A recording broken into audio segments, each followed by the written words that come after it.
All the engines on the island of Sodor were working hard.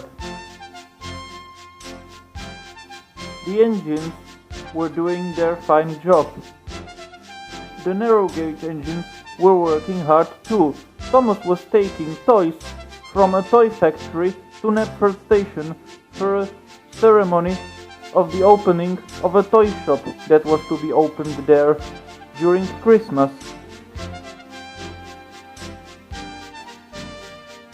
One day the Fat Controller came to Tidmouth Chess.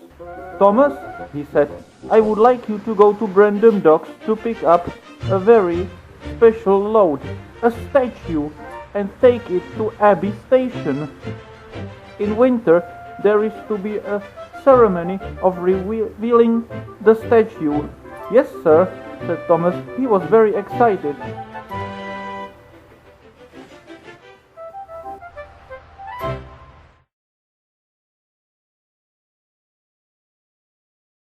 When Thomas arrived at Brandon Docks, he saw that the statue was shaped like him.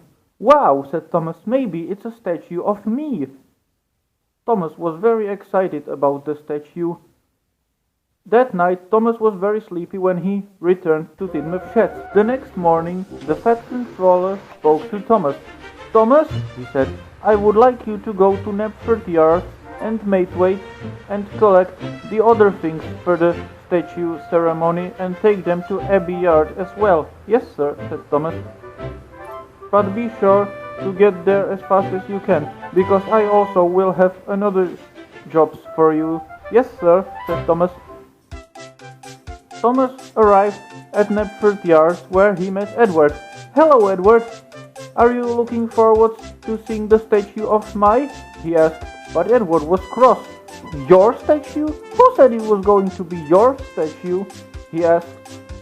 "But I only asked you if you're excited about seeing it." Edward and Thomas puffed away. Edward was very cross. Later, Thomas met Emily at Maithwaite Station. "Hi, Emily. Are you looking forward to seeing my statue?" "Your?" said Emily. "Who said it was going to be your statue? I mean, why would the Fat Controller only make a statue of one engine and not of all engines?" Later, Thomas met Percy at Abbey Station, and he had made him cross as well. "Thomas," said Percy, "stop talking about the statue, will you? Nobody wants to talk to you, and neither do I.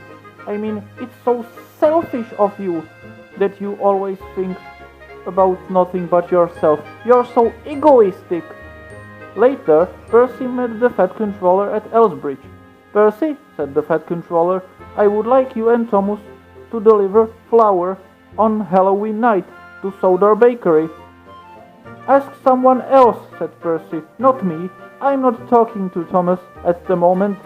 "Why? He's so egoistic. He's been talking about nothing but the statue. But the thing is, he thinks it's only of him and of nobody else." "Okay then," said the Fat Controller. "I'll ask, let's say Diesel, to deliver the flour with Thomas." Later, Thomas was also delivering some more toys from the toy factory to Knapford Station. That night, Thomas was told he used to work with Diesel instead of with Percy. Then Diesel came up and Thomas was very frightened. "Oh dear me, it's not you, Diesel, is it? Fine, let's get started." Diesel didn't like having to work with Thomas either, but there was nothing he could do. "The Fat Controller wants you to work with me instead of with Percy," he said, "because you were so egoistic." Later, Thomas had decided to pay Diesel back for what he had been talking about him. "It's a ghost," said Diesel when he got shocked. Thomas had been covered with flour. But because Diesel had left, Thomas had to arrange the train on his own. It was a very difficult journey, but Thomas didn't mind. Without Diesel, it was much peaceful. "Sir, sir," said Diesel, "there's a ghost engine." Meanwhile, Thomas was delivering the flour from the flour mill to Sodor Bakery. "Look, said Diesel, "it's the ghost engine." "That's not any ghost engine to you, Diesel," said the Fat Controller. "It's Thomas, and he's a really useful engine." Thomas was very happy to hear that. "Well done, Thomas. I am proud of you. You deserve a very special washdown. That was clever of you to scare Diesel back for what he had been saying about you." "Thank you, sir," said Thomas.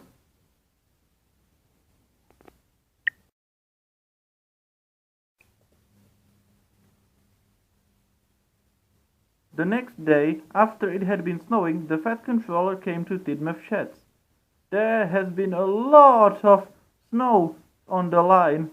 I would like you to clear the snow from the tracks," he said to his engines. Thomas was feeling very guilty about what he had said to his friends and how he had hurt their feelings, so he had decided to clear the snow from the tracks on his own.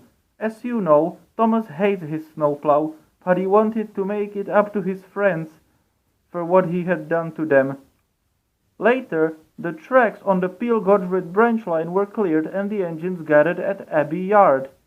The Fat Controller was there too, and so was the statue, covered in snow. Soon Thomas arrived, and it was revealed what the statue actually looks like. It was the statue of the whole steam team, and the Fat Controller too. Thomas was very happy to see the truth. "So, it's the statue of all of us, not just me," he said. "I mean, we guys are all useful team, aren't we? That makes it fair." The engines were very happy that Thomas finally knows how it is, so they all forgave him.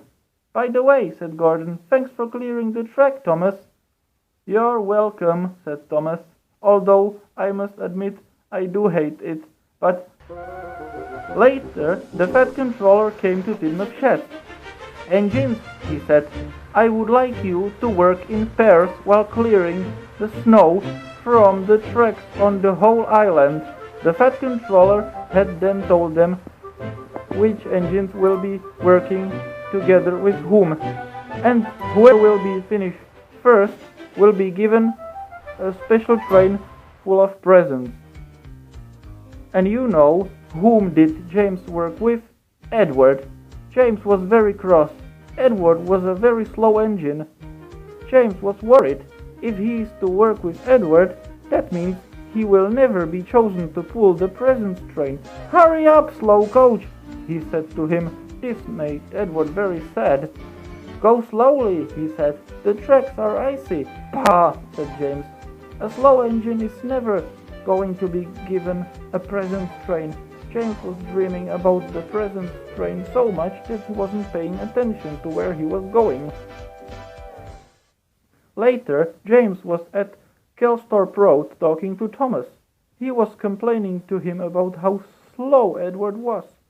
"And so," said Thomas, "that means he's safely going, and he doesn't want to have any accidents."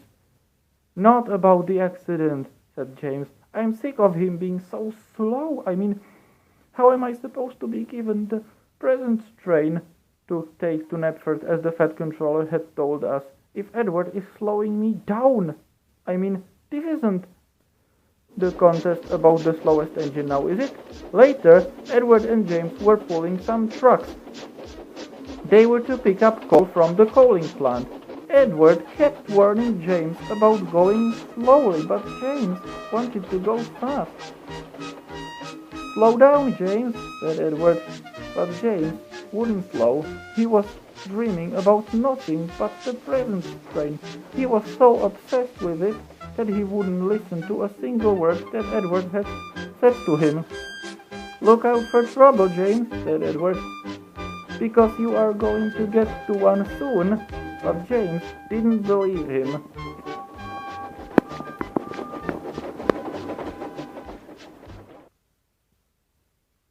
Despite Edward's warning, James was going the way he liked. He didn't want to be the slowest engine on the island.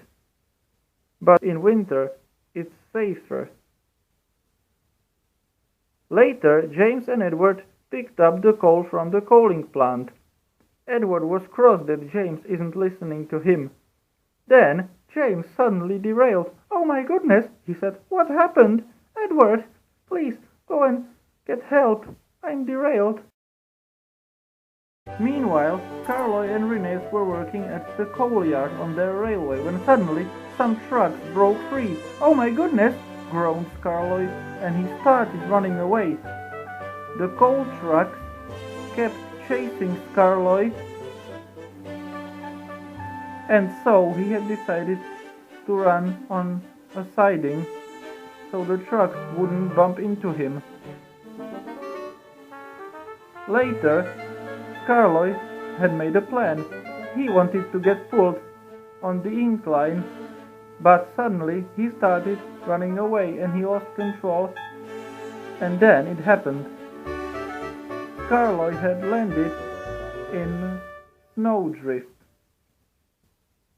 Soon Rusty had arrived to pull Carloy out.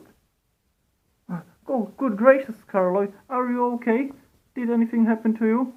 "I'm fine," said Carloy. "Thanks, Rusty." Then Rusty pulled Carloy to the steam.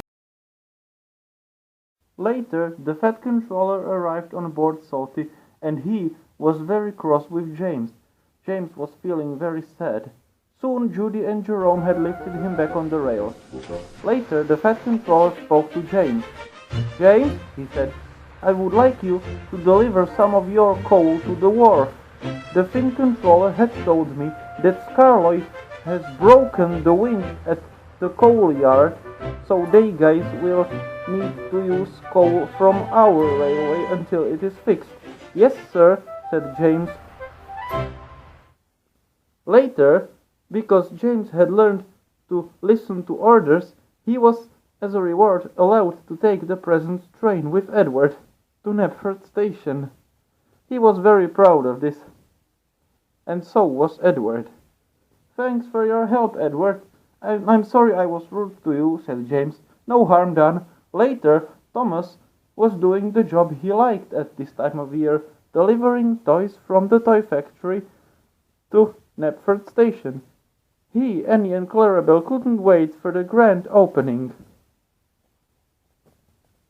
Soon Carloy was warmed and he left the steamworks. Then, to make it up, he delivered some coal to the stations on the railway, but the other engines were very cross. They now had more work to do now that James had damaged the winch, and he had done it because he wanted to show how brave he is. The next morning, the Fat Controller came to Tidmouth Shed.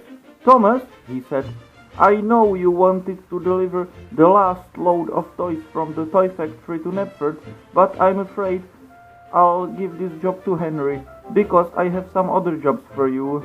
"Oh dear," said Thomas. I know, Thomas," said the Fat Controller, and he had then told him what jobs he had for him. Later, Thomas arrived at Dryo Station. "Hi, Thomas," said the station master. "Listen, Emily has broken down, so I would like you to go and help her." "Yes, sir," said Thomas. "Hi, Emily," said Thomas. "Oh, hello. I'm so glad you're here, Thomas." Then Thomas pulled Emily to the steamworks. "Thank you, Thomas," she said. "I'm so grateful to you." "You're welcome," said Thomas. "But what about your tasks that the Fat Controller gave you?" asked Emily. "I'll do them later," said Thomas. "I'm glad I can help my friend in need." "Yes, Thomas," said Emily. "You don't know how much I appreciate this. I can't wait to be fixed." Then Thomas took Emily to the steamworks, where he met Victor. Then Thomas arrived at Brandon Docks. Henry was there. "Hello, Thomas," he said. "This crate has fallen on the tracks, so I can't go to the toy factory. Say, would you like to deliver the last load of toys for me? I mean, until Cranky removes this crate." "Yes, Henry," said Thomas. He was feeling very sorry for his friend. "Come along, Annie and Clarabelle," he said to his coaches. "The job is ours! Hooray!" Annie and Clarabelle were not sure. After all, it was a very long train, and the tracks were very icy indeed. Annie and Clarabelle were right to worry. Thomas approached Gordon's Hill, But the train was so heavy that Thomas started slipping back, but soon Henry came to help him. Cranky had already lifted the fallen crate. With Thomas's help as a banker, Henry was able to make it to the other side of the hill, and they both delivered the last load of toys to Knepford's toy shop.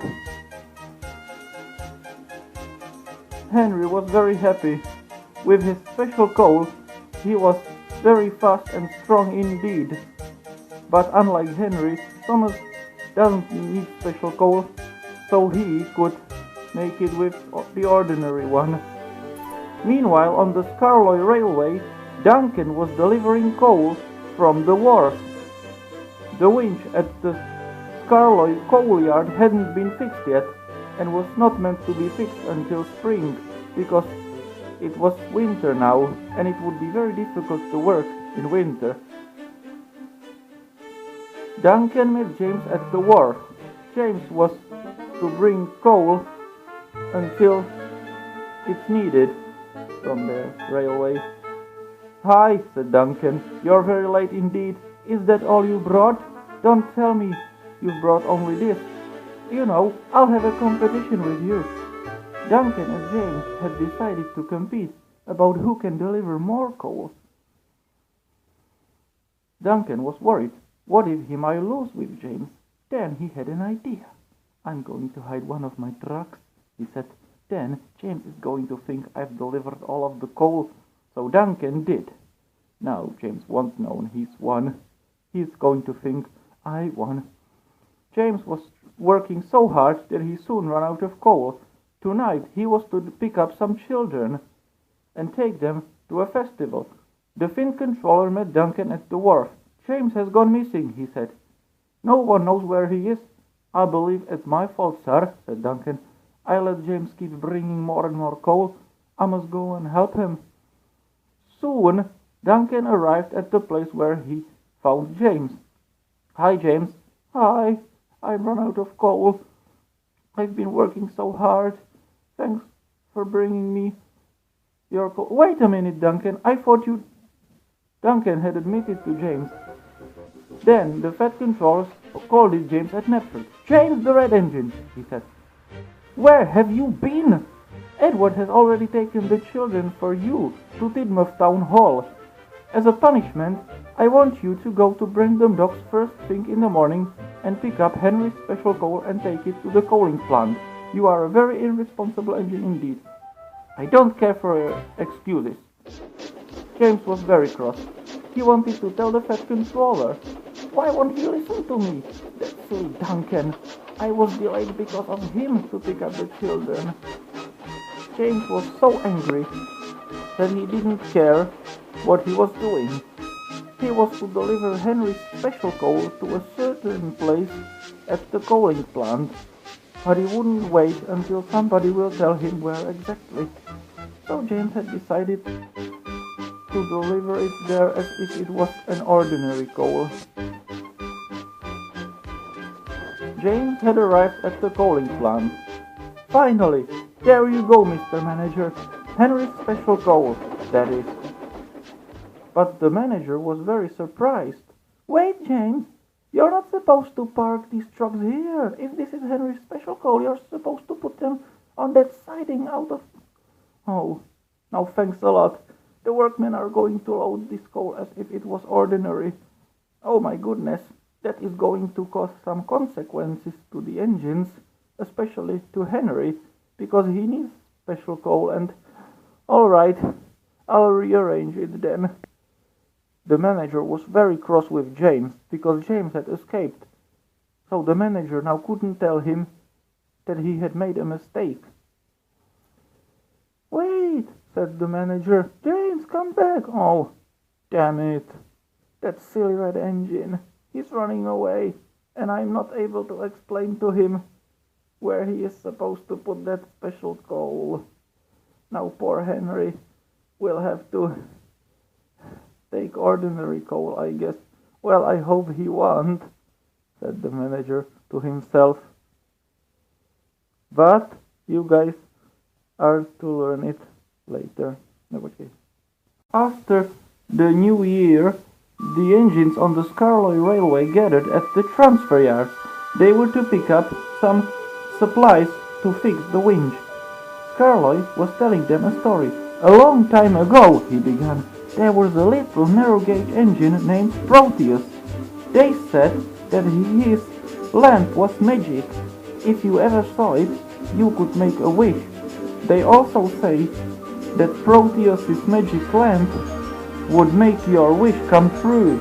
All the engines were very excited about Skarloy's story, except for Peter Sam. "Pah," said Peter Sam, "I don't believe it. I would have to know Proteus. I mean, I've never met him in person now, have I?" The other engines were very excited about the story of Proteus. Peter Sam was to deliver the materials to fix the winch at Skarloy Coal Yard. He didn't want to hear to a story that would distract him from the job.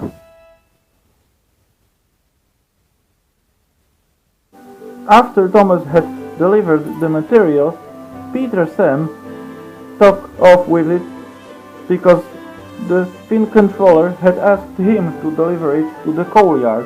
"Bah, it's just a story. It's very silly story. I mean, it's made up. I don't believe it. I mean, there is no magic lamp.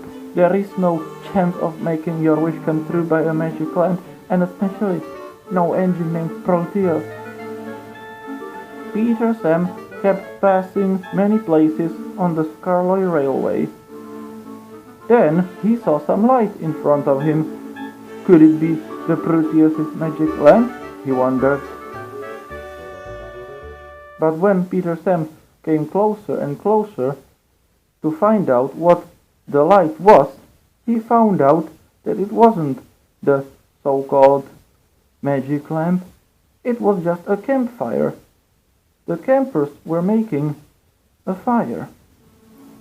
"I was right. There is no such thing as Proteus's magic lamp." Then he saw Harold the helicopter. "Hi, old chap," said Harold. "What are you doing here?" "I got lost," admitted Peter Sam. "I'm delivering this to Skarloy Coal Yard." So Harold showed him the way. The workmen were very pleased when they saw Peter Sam. "Hooray!" they cheered. Finally, they could fix the broken winch that Skarloy had broken by mistake because he wanted to be brave. That night, Peter Sam had crawled home. The next morning, Mr. Percival had good news for his engines. "The winch at the coal yard is fixed," he said. The engines were very happy. "As for you, Skarloy, it was your fault that the winch had broken, so I would give you some extra tasks to make it up for breaking the winch. I know you didn't do it on purpose, but you have to be more careful next time. And another news. Sir Topham Hatt and his wife, Lady Hatt, are going to visit our railway soon." The engines were very excited. "Hooray!" they cheered. "Also, I have heard that Sir Handel is returning to this railway very soon. Do you guys remember him?" "Yes, we do," replied the engines. "That's good," said the spin controller. "I have never seen him because this railway was used to run by Sir Topham Hatt when Sir Handel worked here before he left because of his feud with George the Steamroller." Meanwhile, Thomas had arrived at Knapford Yard when he saw a new engine. "Hi," he said, "I'm Thomas." "Hello, Thomas," said the engine. "My name is Molly. Emily has been laughing at me because I have to take empty trucks. I hate empty trucks," she said. Then Thomas saw a tarpaulin in the wind flying nearby, and he had an idea. "Maybe I could help Molly," he said. So Thomas had decided to make a plan. He met his friends at Knapford Station. "Hi guys, have you already met Molly, the new engine?" "Yes," said Gordon. "She is to deliver coal on Sodor." "Wow," said Thomas. "Anyway, I would like you guys to come to Abbey Station tonight because Molly will be pulling a very special train. Ha, said Gordon. You're making it up, Thomas. The Fat Controller never said such thing. I mean, what can be more important than my express? Thomas was making it up. He wanted to help the new engine. Later that night, the engines did gather at Abbey Station. Molly showed up with her empty trucks. Wow, said the engines when they saw what it looked like. But then wind started blowing and it was revealed that the trucks are empty. Molly was feeling very embarrassed. She was originally going to deliver the trucks to the coaling plant. Thomas, said the Fat Controller, I have noticed that Molly is gone missing. Please go and find her and tell her to go to the coaling plant to deliver her empty trucks there. The engines need it to deliver coal in. Yes, sir, said Thomas. He was very glad to hear why was Molly pulling the empty trucks. Molly was on the main line when suddenly Thomas arrived. Hello, he said. Say, it was my fault. I'm sorry I embarrassed you like that in front of the other engines. Oh, Thomas, thanks goodness you're here. I mean, I nearly ran out of coal and I am to take these trucks to the coaling plant. Yes, said Thomas, I'll help you. Molly was very happy. She was to deliver coal on Sodor because James was unreliable of doing this job. He was getting distracted due to competing with Duncan, but with Thomas's help, she had no problem arriving at the coaling plant with these empty trucks, even if she had nearly run out of coal. Thomas was feeling very sorry for Molly. After all, it was his fault that she got so humiliated at Abbey Station. Henry was very happy to see Molly arriving. We're going to need more trucks than just these, he said, because there are lots of engines in here, not just me. Don't worry, said Thomas. I'll help her fetch more trucks. Thank you, Thomas, said Molly.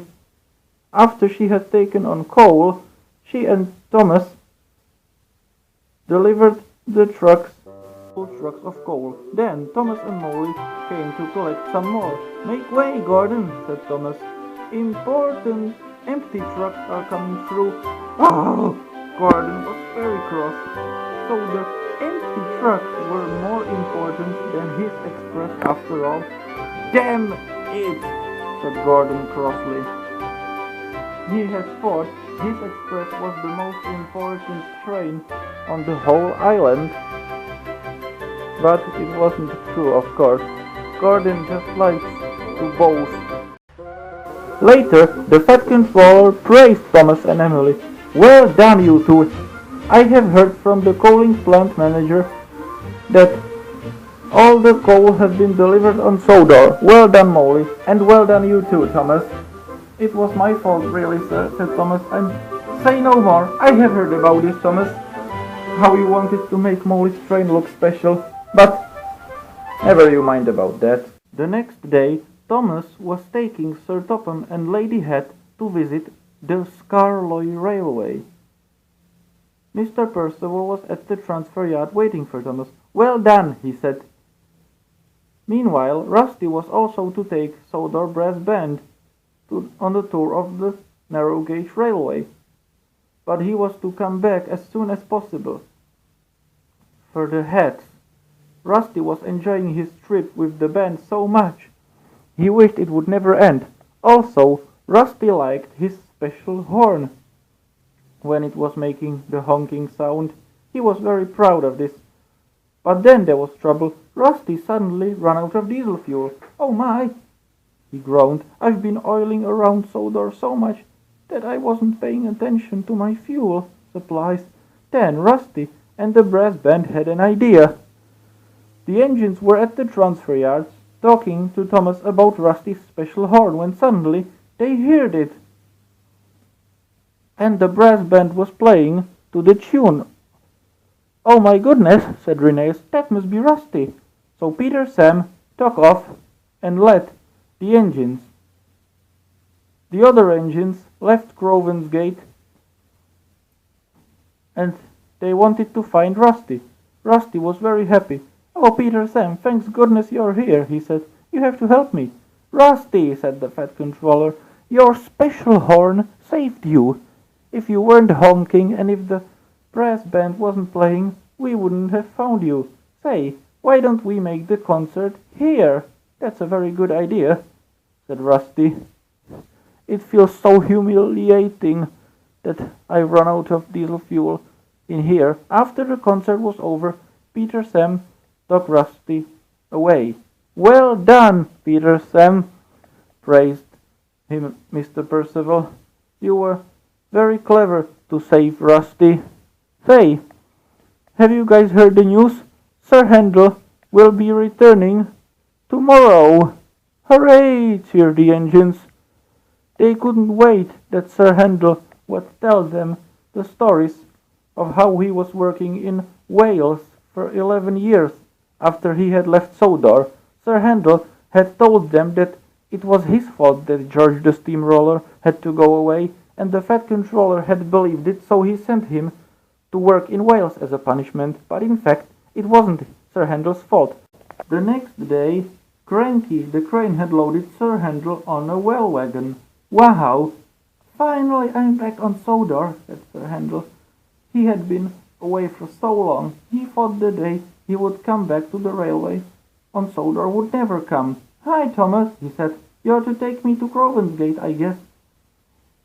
And he was right. "Sir Handel!" cheered the engines when they saw him. "You're finally back. Tell us about your adventures in Wales, will you?" "I'm sure," said Duncan, "you had many adventures in there now, didn't you?" The engines were very excited to see their old friend back. They thought he would never come back to Sodor. And Sir Handel was happy to see them too. While a breakdown train was unloading Sir Handel on his narrow gauge tracks, and after Thomas had left, Sir Handel began telling his friends the stories of his adventures in Wales. "Now," said Scarloy, "this railway is no longer run by Sir Topham Hatt, but by Mr. Percival." Sir Handel had never heard of Mr. Percival before. "Now, you, Sir Handel," said Rusty, "please go to the station and meet Mr. Percival." "Yes, Rusty," said Sir Handel, "I will." "Oh, hello," said Mr. Percival. "You must be Sir Handel. Nice to meet you. My name is Mr. Percival." "Oh, hello, sir," said Sir Handel.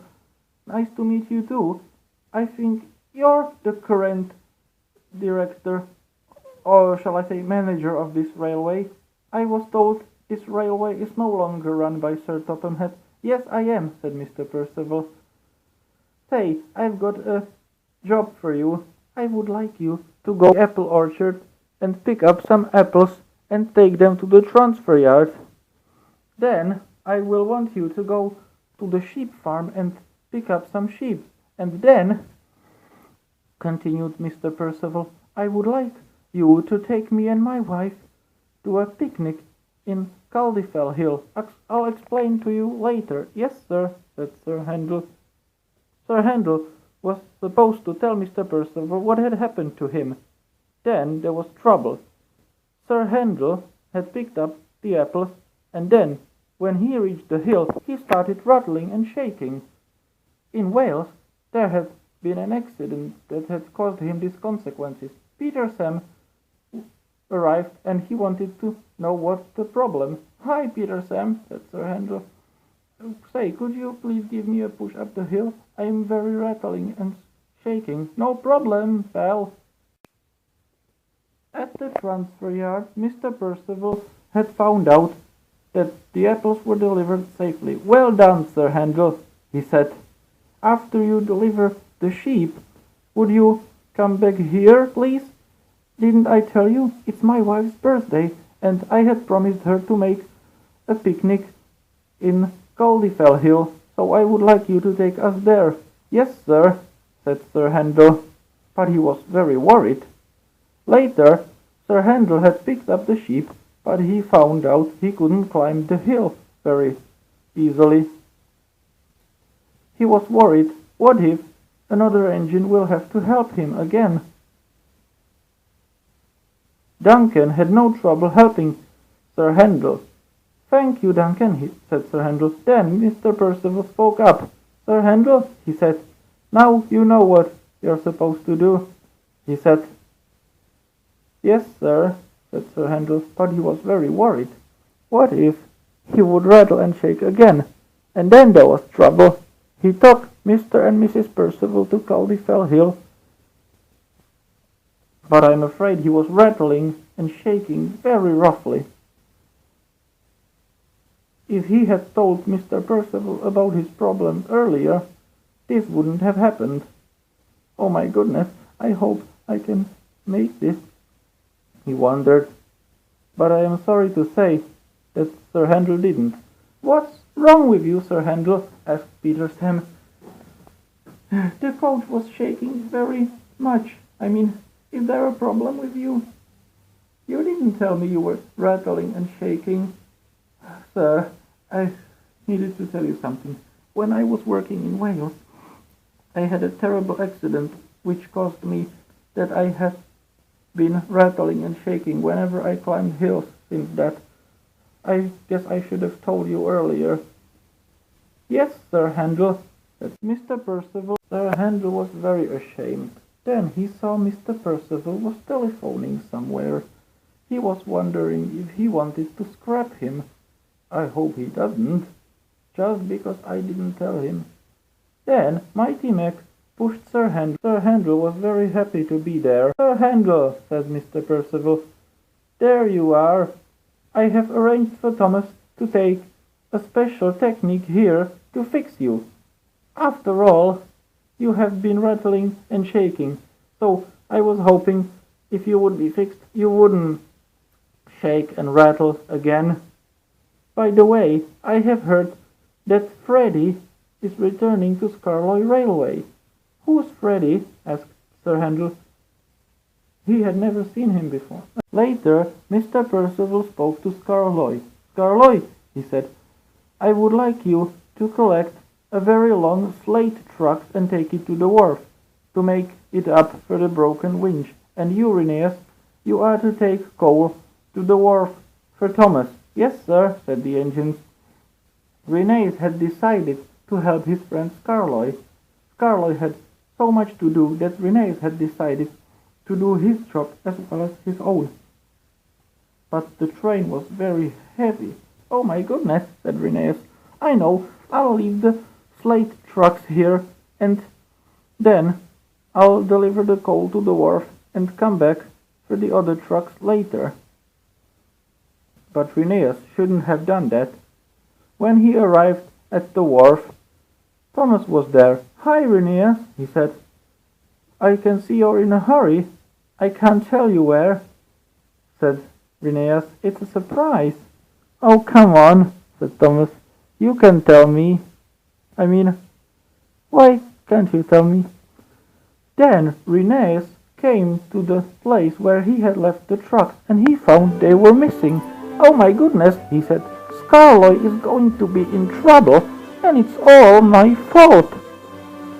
Rheneas was looking for Scarloy's trucks. He was wondering if he will find them before it's too late, because he didn't want his friend to be in trouble. Peter Sam had already taken them. He could see somebody had left the trucks there, so he wanted to help.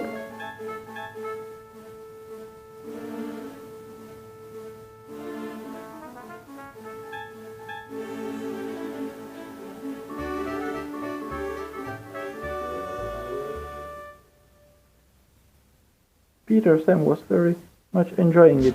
At the transfer yard, Rheneas could see the trucks. "Peter Sam, you found them!" "Yes, I did, and I delivered the coal for you."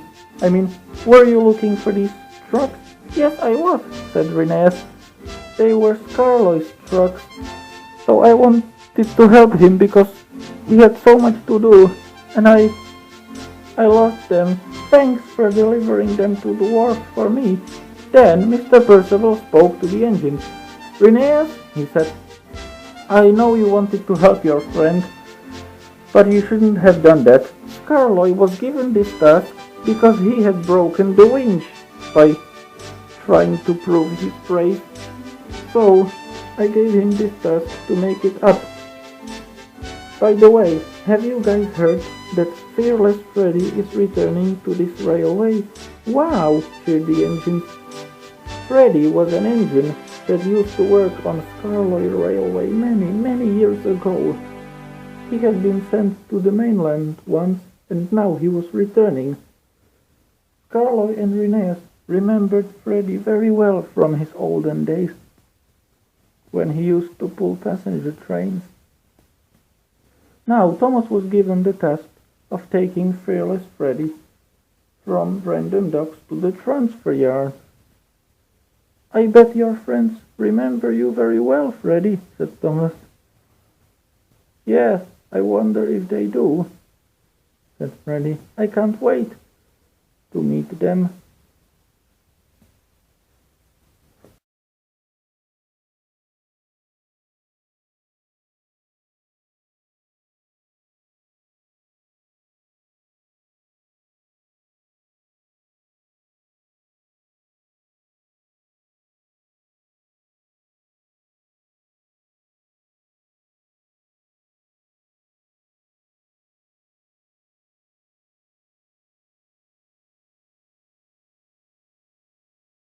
Later on, Freddy was unloaded at the transfer yard. Skarloey and Rheneas were very happy to see him.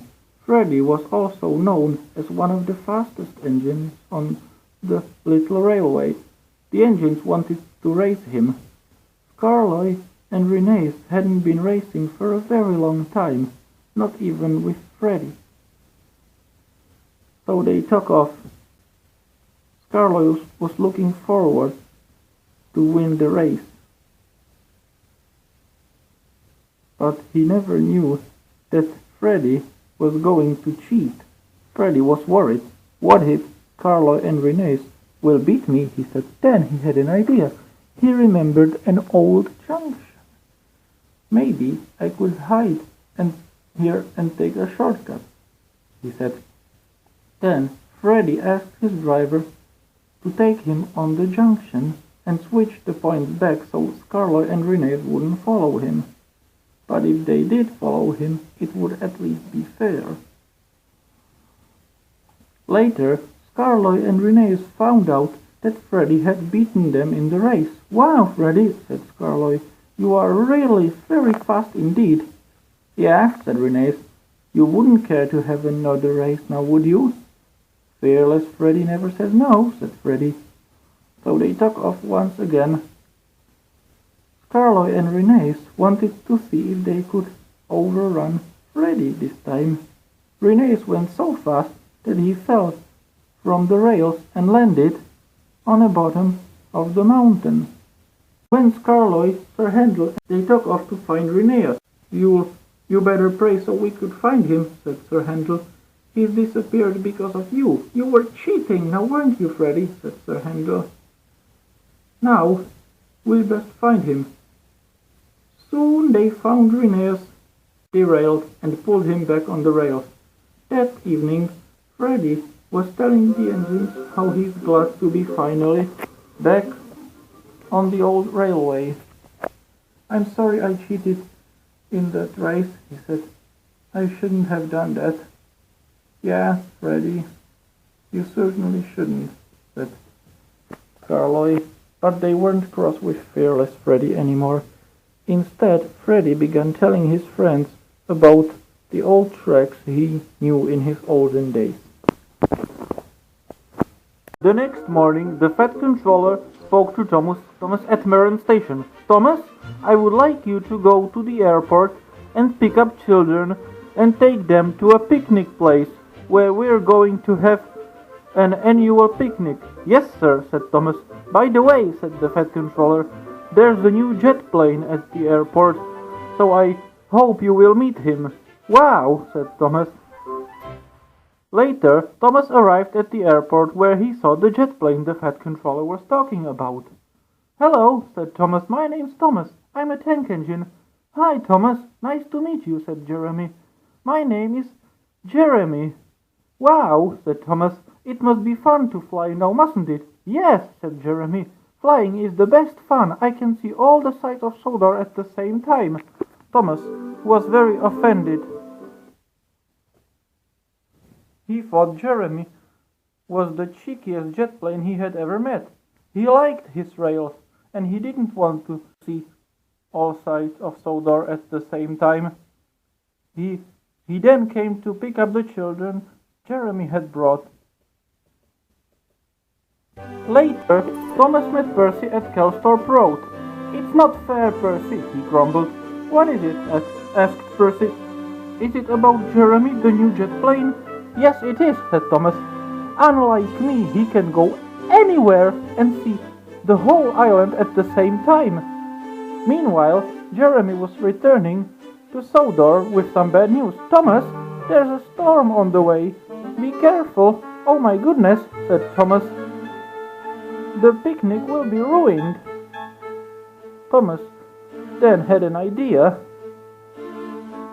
Later, he met Jeremy again and asked him, "Jeremy, can the children have their picnic in your hangar?" "Of course," agreed Jeremy happily. Later, the Fat Controller praised Thomas. "Well done, Thomas," he said. "I am very proud of you. You have saved the children's picnic." And so did Jeremy, the jet plane. "It was very clever of you to think that the children could have the picnic at the hangar. By the way, I have a lot of jobs for you during this summer." "Wow," said Thomas. He was very excited. Later, Thomas met Diesel. He had told him about his very important job. When Diesel started to tell him about some curse of the cliffs, "When an engine reaches the tunnel near Norramby Beach," he said, "they will get lost and nobody will find them. They say there's a monster in the tunnel, and when the monster finds you, Thomas, you are doomed." "Oh my goodness," said Thomas. Whatever was Diesel telling Thomas was lie, but Thomas didn't know this. Later, after Diesel had left, Thomas had arrived at the Dryo station to pick up the deck chairs and windbreaks when Harold the helicopter arrived. He wanted to warn Thomas about the fog that is coming up. Thomas was hoping Diesel and Harold are wrong. Later, Thomas met Ben near the tunnel. Ben had told him what Diesel had told him. Thomas wasn't surprised, because Diesel had told him the same. "You know, Ben," he said, "I'll just go inside, and you'll follow me. I'm pretty sure there's nothing to be afraid of." Thomas and Ben ventured into the tunnel, and then Thomas saw two lights ahead. Then Thomas saw what the lights really were, an old generator. Then Thomas submerged from the other side. "Thank you, Thomas," said Ben. "You're a hero." "You're welcome, Ben," said Thomas. "Well, it's off with me to Norramby Beach with the deck chairs and windbreaks. Bye." Thomas was very proud of himself that he had overcome his fear. And finally, Thomas had delivered the windbreaks and deck chairs to the beach. He had decided that from now on, he's going to believe only himself in the future. Later, the Fat Controller had praised Thomas. "Well done, Thomas," he said. "I am very proud of you for delivering it there." "No problem, sir," said Thomas. "I was very brave." "About what?" asked the Fat Controller. "About that monster in the tunnel." "Monster?" asked the Fat Controller. "There is no monster. Diesel had told me about..." "Wait a minute, he was making it up, wasn't it?"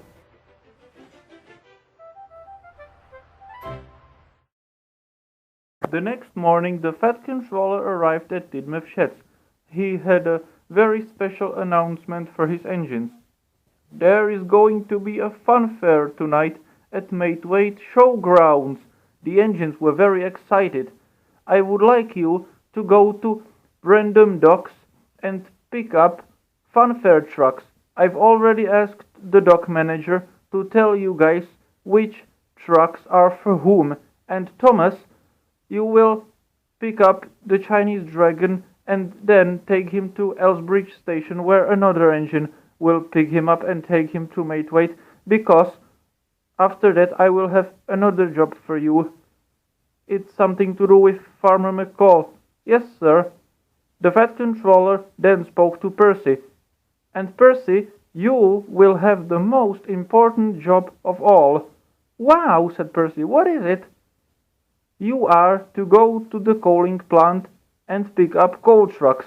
This railway can't be run unless we have coal. Percy was very disappointed. Coal? He groaned.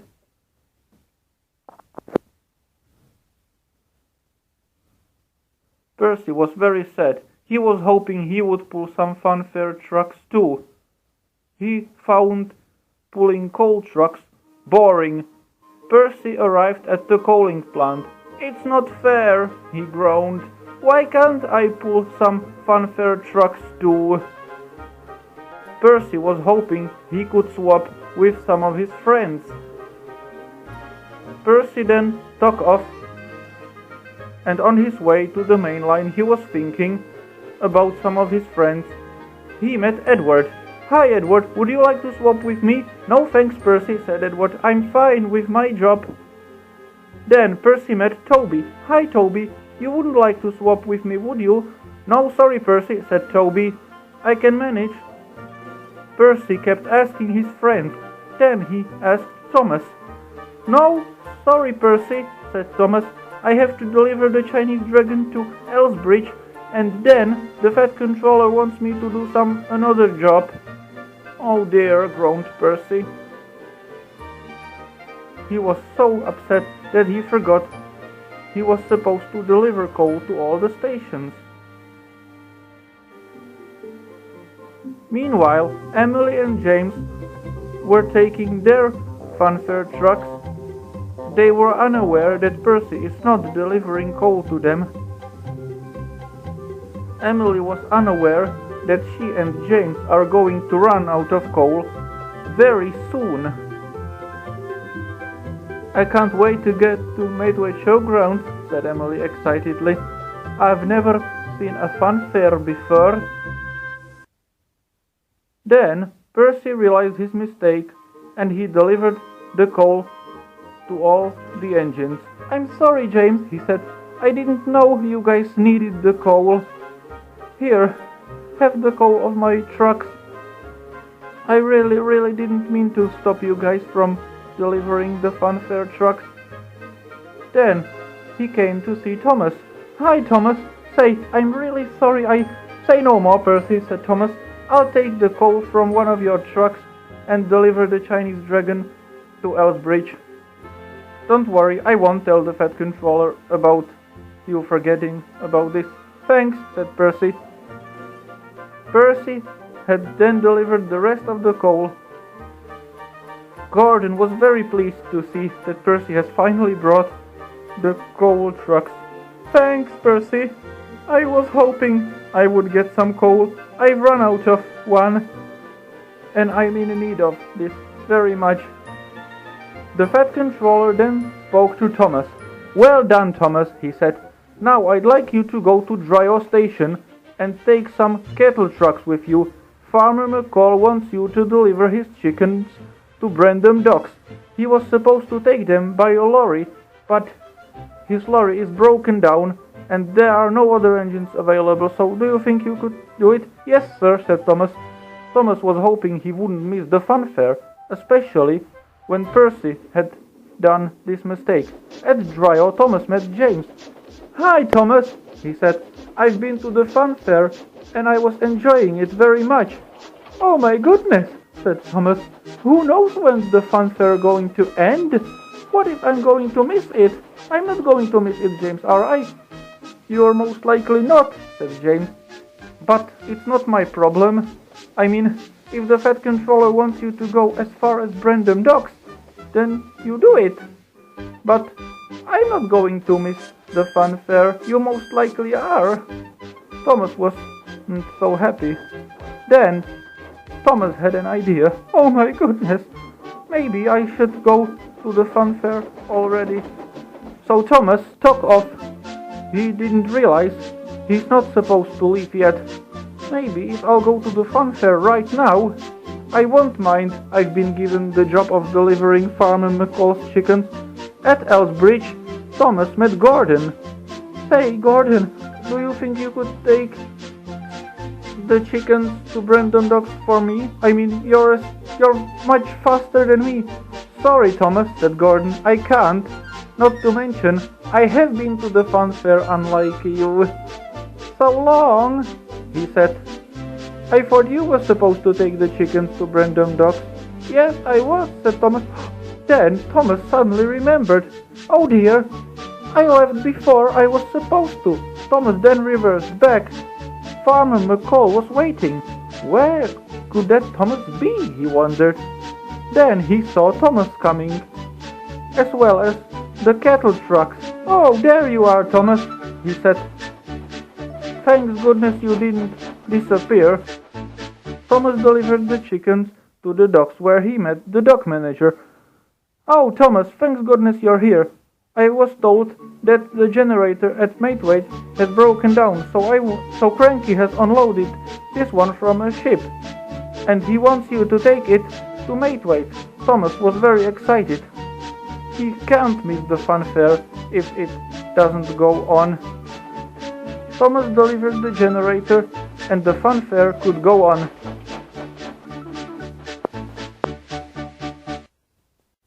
The next morning, the Fed Controller came to see Thomas and Percy. He had a very special announcement for them. Thomas, he said, today's a very special day. It's my mother's birthday, so I would like you to take us to a place somewhere here so we could have a birthday picnic at. Wow, said Thomas excitedly. Then the Fed Controller turned to Percy.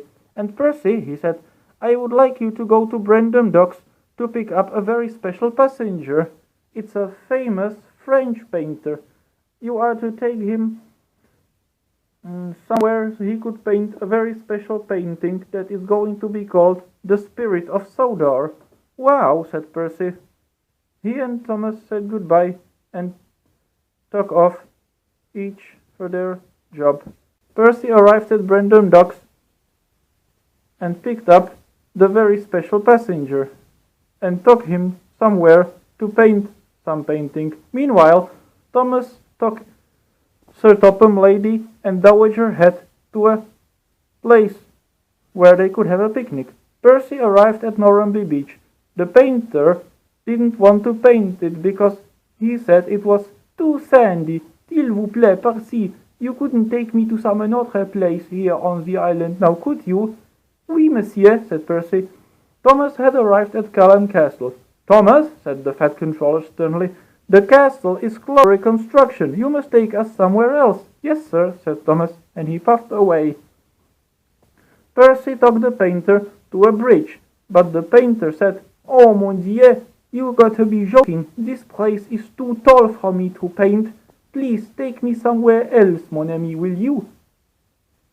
They arrived at Knapford Station, but the painter said, Oh, mon Dieu, you got to be joking, Percy. I cannot paint this station. It is too busy. Percy was very cross.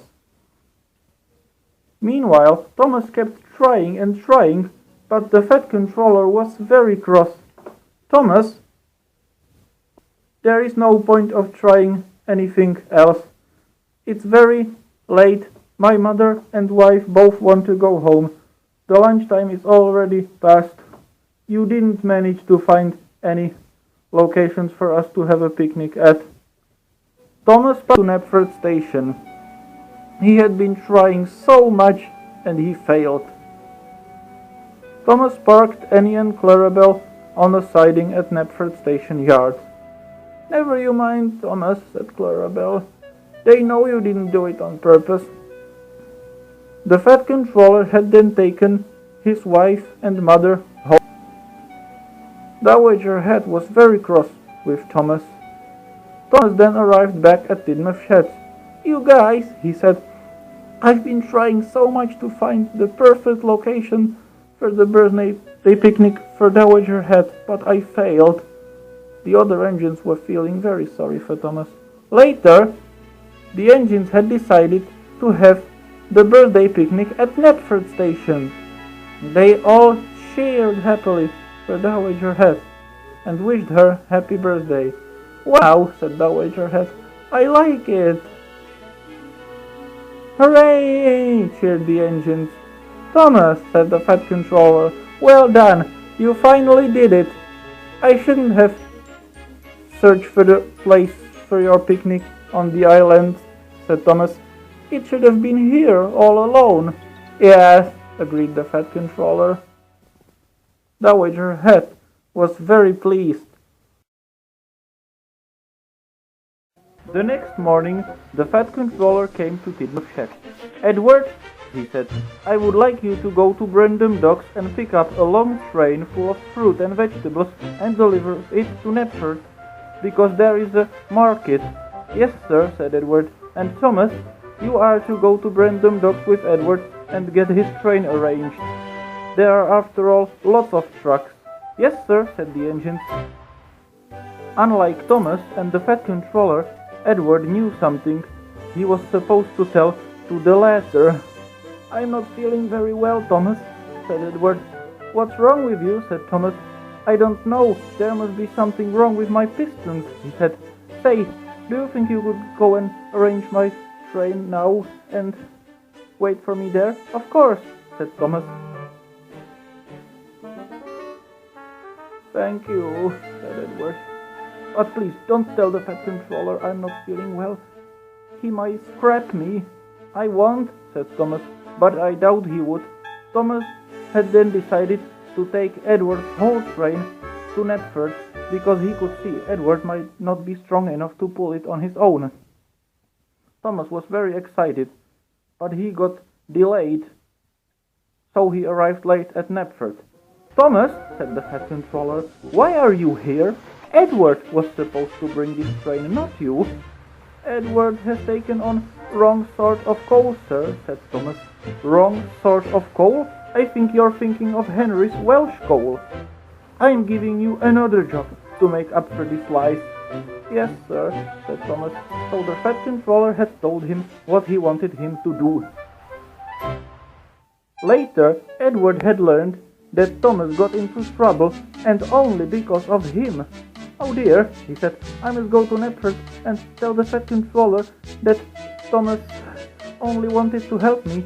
It was not Thomas's fault, but mine. I don't want my friend to take the blame." Edward arrived at Knapford Station, and there he met the Fat Controller. "Sir, Thomas isn't to blame for anything to be... it was my fault." "What is?" asked the Fat Controller. "There was something wrong with my cylinder, and I asked Thomas not to tell you. I asked him to deliver the vegetable and fruit train here, so..." "That is Edward," said the Fat Controller. "I see now. Go to the steamworks." Thomas and Edward then arrived at the steamworks, where Victor met them. "Oh, hello, my friends. What can I do for you guys?" "For me, nothing," said Thomas. "I'm here as an escort. Edward's cylinders are jammed." "Okay," said Victor. "By the way, I have heard of that painting called The Spirit of Sodor.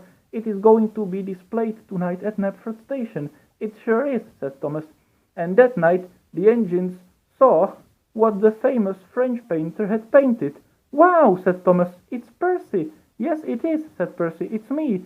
So, you might say that I have been looking for something that I had in front of myself all alone, and I something like didn't see it, so I was something like blind." "Yeah, me too," said Thomas, "when I was looking for the birthday picnic place. I had it here at Knapford," and all the engines laughed. The next morning the Fat Controller came to Tidmouth Sheds. "Gordon," he said, "if you were to run faster with your express from Knapford to Vickerstown and back again in a record time, you could set a new world's record," he said. Gordon went to take on coal, but he had accidentally taken Henry's coal. "Gordon, stop!" said the coaling plant manager. When James delivered the coal, he accidentally placed it here, so you have taken Henry's special coal. He had told him, please go back and have it unloaded and take your regular coal. But Gordon thought Henry's special coal would help him go faster. Henry had to take ordinary coal, and he was very sad from it. Henry needed Welsh coal because ordinary coal didn't make him go very fast or feel very well. Today, Henry was to take some tar wagons to Knapford. Henry didn't like using the ordinary coal. Oh dear, it's a good thing it's only one day. I hope I'll get my special coal soon. Henry puffed and huffed. He wheezed and he sneezed. The tar wagons were very heavy. Oh dear, groaned Henry. Why didn't I get my special coal today? Henry was feeling very sorry for himself. Not only the tar wagons were heavy, not only he was to take them from Vickerstown to Knapford all over the island, but he was to use the ordinary coal. Henry's firebox didn't like ordinary coal. Poor Henry. Henry didn't think he could go any further. Dear, I hope somebody will arrive and will help me, he thought. I wonder who could do such things. Gordon soon arrived and he admitted it. Then he had an idea. He and Henry swapped tenders and arrived at Knapford station. Gordon was late, but he didn't care. Oh, there you are, Gordon, said Thomas. Yes, I am. I don't care I'm late. I gave Henry stole him his special coal. Anyway, said Thomas, the Fat Controller says that you have set the world's record after all, even though you are late. You nearly made it, and you admitted yourself to Henry. He's got a special reward for you that he will give you tomorrow. Wow, a special reward? Said Gordon. Yes, said Thomas, but he didn't tell me what it is. And even if he did, I wouldn't tell you anyway. The next morning, the Fat Controller came to see Emily. Emily, he said, I would like you to go to the shunting yard to pick up some special coaches that are to be given to Gordon today in the afternoon as a reward for the new record he has made. Yes, sir, said Emily. She was very excited. She liked special jobs. She couldn't wait to find the special coaches and take them to the station to be given to Gordon. Diesel had the special coaches. He wanted to feel special too. Now I'll get these coaches, not that steamy Gordon, he said to himself. Diesel thought how clever he was. He felt special too, just like Gordon. But then the Fat Controller found what had Diesel done. Diesel, he said sternly, give these coaches to Emily at once. I wanted her to take them to Knapford, not you. The Fat Controller was very cross with Diesel. Soon Emily had taken the special coaches to Knapford station. Emily, said the Fat Controller, I have noticed that Diesel is in need of a new engine. He said, I would like you to pick it up from Brandon Docks and deliver it to the Diesel Works. You can show it to Diesel here at Knapford, if you like. Yes, sir, said Emily. She was very excited. And I'm proud of you for delivering the special coaches here on time for the grand ceremony. Yes, sir, said Emily. After the ceremony, Diesel was very pleased when he saw the new diesel engine for him. Thanks, Emily, he said. You're welcome, said Emily. By the way, said Diesel, I'm sorry I took those special coaches without asking. Yeah, I see, said Emily. Don't do it next time, please, will you? I mean, the Fat Controller never told you to take these special coaches, not even without his permission. Yes, said Diesel. But you know, Emily, diesels are special too, not just steamies. Yeah, I know, said Emily. After the ceremony, Diesel was brought to the Diesel Works where he was given the new diesel engine. "Well done, Emily," said the Fat Controller. "I am proud of you that you have done the job I gave you. Diesel finally has the new engine, and now he can run like usually, like before, again." "And then he'll be as devious as ever," said Thomas, and the other engines laughed. But Thomas wasn't joking, he was serious. Diesel indeed is devious, isn't he?